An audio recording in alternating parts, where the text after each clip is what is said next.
오늘은 손택수 시인의 나무의 꿈이라고 하는 작품에 대해서 살펴보도록 하겠습니다.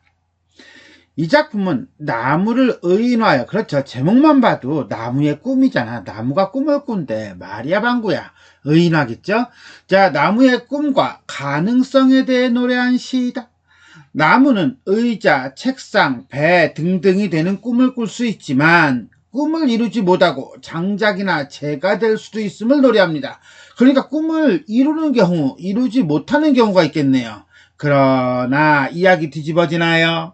화자는 이러한 상황에서도 나무는 나름의 존재 가치가 있다는 것을, 즉 꿈을 이루지 못하고 장작이나 재가 되어도 나름의 존재 가치가 있다는 것을 역설적으로 일깨워주며 현재에 대한, 지금에 대한 긍정적 인식을 드러내고 있다. 자, 그러니까 이거는 학생들한테 매우 딱 맞는 작품이네. 그죠? 그러니까는 학생들한테 매우 딱 맞는 작품이니까 이거는 청소년기에 학생들이 치르는 시험에서는 매우 잘 나오겠죠. 그래서 이미 기출이기도 한 거예요. 특히 시적 대상인 나무를 청자로 설정하여 말을 건네는 방식을 사용하여 대상에 대한 친밀감을 드러내고 있으며 유사한 문장 구조를 반복하는 등을 통해, 반복을 통해 운율을 형성하고 있다라고 보시면 되겠습니다. 자, 그럼 어떤 내용인지 한번 읽어보도록 하겠습니다. 잘하면 뭐가 되고 싶니? 의자가 되고 싶니? 누군가의 책상이 되고 싶니? 밟으면 삐걱삐걱 소리가 나는 계단도 있겠지. 그 계단을 따라 올라가는 다락방, 별빛이 들고 나는 창문들도 있구나. 누군가 그 창문을 통해 바다를 생각할지도 몰라. 수평선을 넘어가는 목선을 그리워할지도 몰라. 바다를 보는 게 꿈이라면 배가 되고 싶겠구나. 어쩌면 그 무엇도 되지 못하고 아궁이 장작 속으로 눈을 감을지도 모르지. 잊지 마렴. 한 줌 재가 되었지만 넌 그때도 하늘을 달고 있는 거야. 누군가의 몸을 데워주고 난 뒤 춤을 추듯 피어오르는 거야. 하지만 지금은 다만 내 잎사귀를 스치고 가는 저 바람 소리를 들어보렴. 너는 지금 바람을 만나고 있구나. 바람의 춤을 따라 흔들리고 있구나. 지금이 바로 너로구나. 자, 시는 이렇게 전체 연 구분 없이 하나의 연으로 쭉 이루어져 있습니다. 자, 그러면 한행 한 구절 한 구절 살펴보도록 하겠습니다. 잘하면 뭐가 되고 싶니? 의자가 되고 싶니? 누군가의 책상이 되고 싶니? 밟으면 삐걱거리는 소리가 나는 계단도 있겠지. 잘하면 뭐가 되고 싶니? 자, 누구한테 하는 말이에요? 그치? 나무한테 하는 말이죠. 전 나무를 청자로 설정하고 있어요.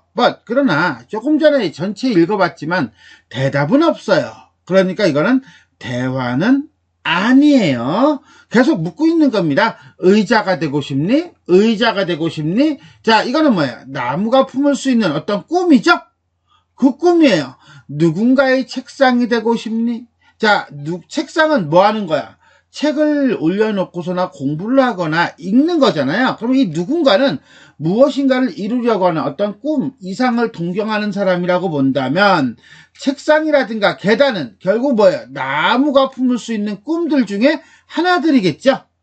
더더군다나 밟으면 삐걱 소리가 나는 이라고 하는 것은 어떻게 본다면 살아가면서 겪는 시련이라고 볼 수가 있는데, 의성어 또는 음성 상징어를 통해서 시적 상황을 구체화시키고 있다, 이렇게 보시면 되겠습니다.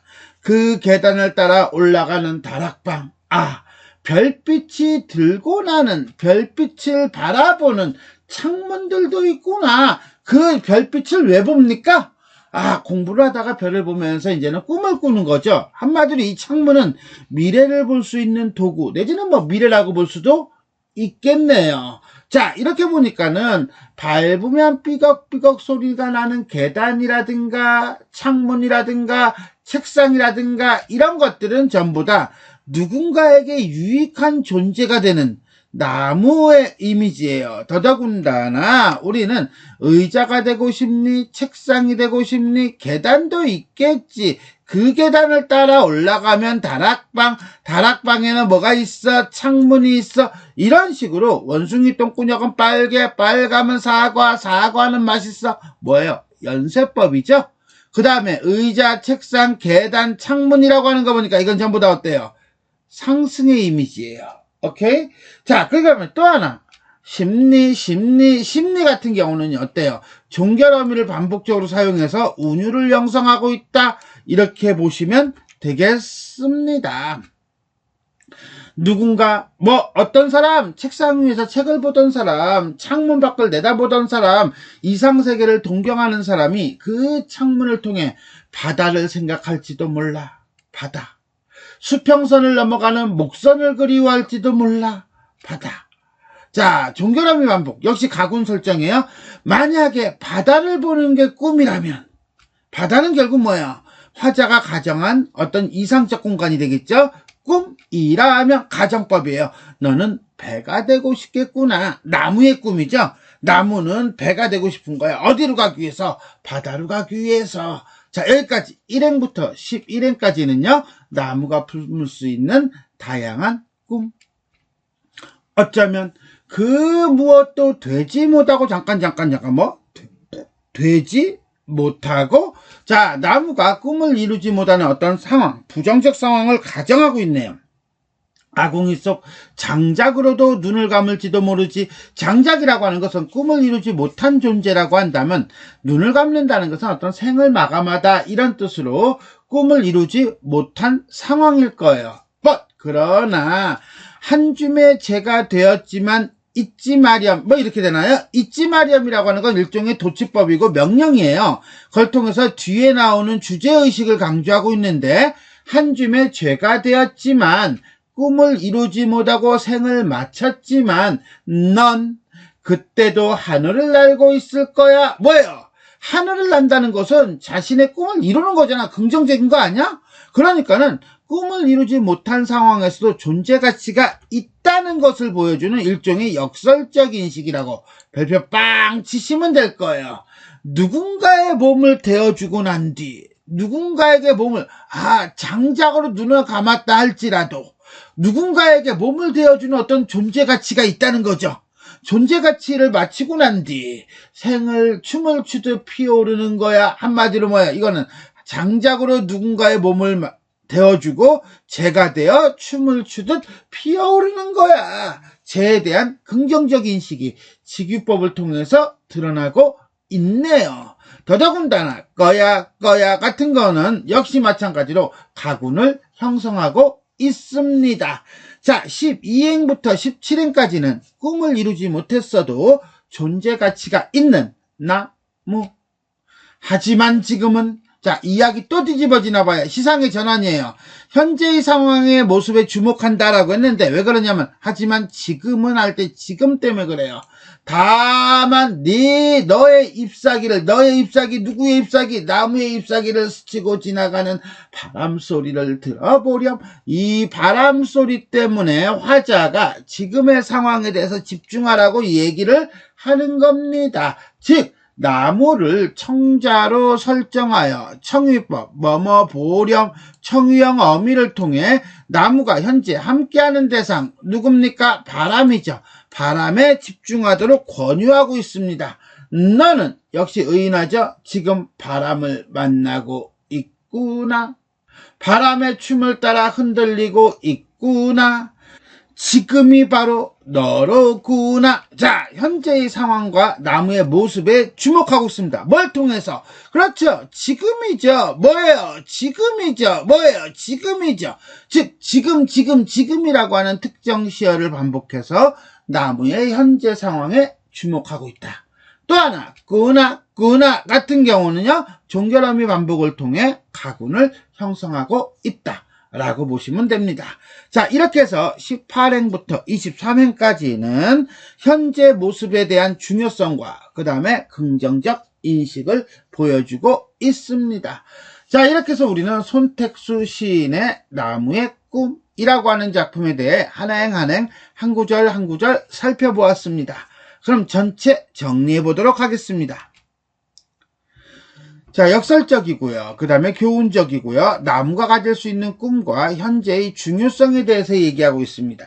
미래에 대한 역설적 인식을 통해 현재의 중요성을 강조하고 있다. 자, 시상전개 방식 볼까요? 일단 미래를 설정하고 있어요. 잘하면 뭐가 되고 싶니? 의자, 책상, 계단, 창문 이런 식으로 시적 대상인 나무가 미래에 이룰 수 있는 꿈들을 나열한 후 어쩌면 그 무엇도 되지 못하고 아궁이 속 장작으로 눈을 감을지도 모르지 라고 역시 마찬가지 미래에 대한 반대, 꿈을 이루지 못한 상황을 제시해주고 있습니다. 그리고 난 다음에 화자는 말입니다. 잊지 마렴. 넌 그때도 하늘을 날고 있을 거야. 춤을 추듯 피어오르고 있을 거야. 라고 화자는 꿈을 이루지 못한 상태에서도 나무의 존재 가치가 있음을 역설적으로 드러내면서 주제의식, 그건 뭡니까? 이거죠. 꿈은 이루라고 있는 거지만 이루지 못했어도 나름의 뭐가 있다? 존재 가치가 있다라고 하는 첫 번째 주제의식을 보여줍니다. 그리고 난 후 현재로 얘기하죠. 하지만 지금이 바로 너로구나. 이러한 화자의 역설적인 인식은 나무의 미래가 어떠한 모습으로 이루어질지라도 현재에 주목하는 것이 중요하다는 주제의식을 강조하는 바탕이 됩니다.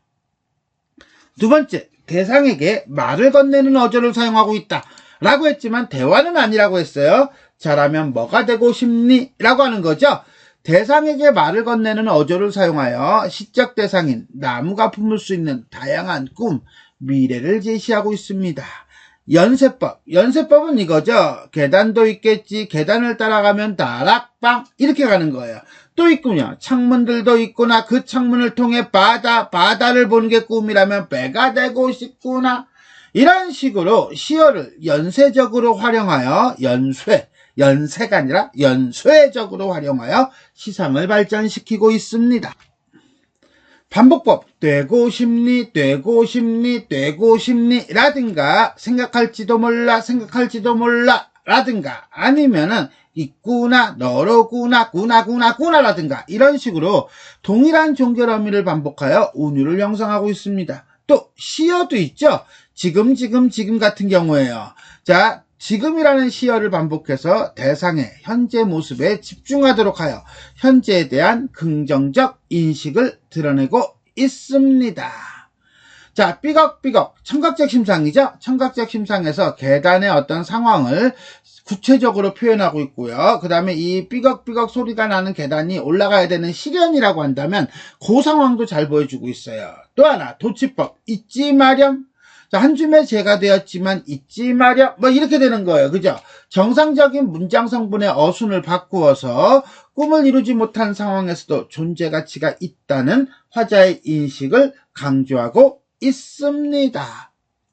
자, 이렇게 해서 우리는 손택수 시인의 나무의 꿈이라고 하는 작품에 대해서 살펴보았습니다. 지금까지 내용이 도움이 되셨다면 좋아요와 구독 버튼 눌러주시고요. 알림 설정 부탁드리겠습니다. 수고하셨습니다.